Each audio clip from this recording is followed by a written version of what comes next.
नैतिक शिक्षा, राजा की 3 सीखें। बहुत समय पहले की बात है, सुदूर दक्षिण में किसी प्रतापी राजा का राज्य था। राजा के 3 पुत्र थे। एक दिन राजा के मन में आया कि पुत्रों को कुछ ऐसी शिक्षा दी जाए कि समय आने पर वो राजकाज संभाल सकें। इसी विचार के साथ राजा ने सभी पुत्रों को दरबार में बुलाया और बोला, पुत्रों, हमारे राज्य में नाशपाती का कोई वृक्ष नहीं है। मैं चाहता हूं तुम सब 4-4 महीने के अंतराल पर इस वृक्ष की तलाश में जाओ और पता लगाओ कि वो कैसा होता है। राजा की आज्ञा पाकर तीनों पुत्र बारी बारी से गए और वापस लौट आए।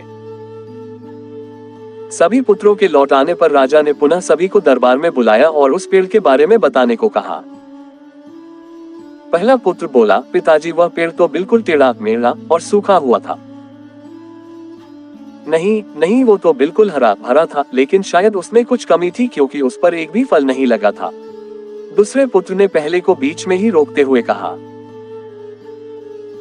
फिर तीसरा पुत्र बोला, भैया, लगता है आप भी कोई गलत पेड़ देखा ही, क्योंकि मैंने सचमुच नाशपाती का पेड़ देखा। वो बहुत ही शानदार था और फलों से लदा पड़ा था। और तीनों पुत्र अपनी अपनी बात को लेकर आपस में विवाद करने लगे कि तभी राजा अपने सिंहासन से उठे और बोले,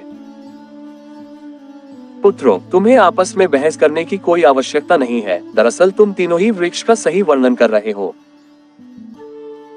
मैंने जानबूझकर तुम्हें अलग अलग मौसम में वृक्ष खोजने भेजा था और तुमने जो देखा वो उस मौसम के अनुसार था। मैं चाहता हूं कि इस अनुभव के आधार पर तुम 3 बातों को गांठ बांध लो। पहली, किसी चीज के बारे में सही और पूर्ण जानकारी चाहिए तो तुम्हें उसे लंबे समय तक देखना परखना चाहिए। फिर चाहे वो कोई विषय हो, वस्तु हो या फिर कोई व्यक्ति ही क्यों ना हो। दूसरी, हर मौसम एक सा नहीं होता। जिस प्रकार वृक्ष मौसम के अनुसार सूखता, हरा भरा या फलों से लदा रहता है, उसी प्रकार मनुष्य के जीवन में भी उतार चढ़ाव आते रहते हैं। अतः अगर तुम कभी भी बुरे दौर से गुजर रहे हो तो अपनी हिम्मत और धैर्य बनाए रखो, समय अवश्य बदलता है।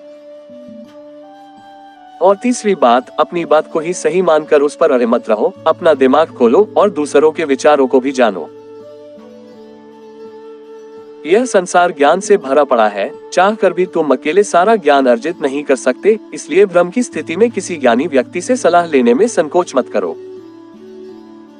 इसी तरह की कहानी और कथा सुनने के लिए हमारे YouTube चैनल BGS टाइम को सब्सक्राइब कर लें। धन्यवाद। जय श्री गणेश महाराज। हर हर महादेव। ओम नमः शिवाय।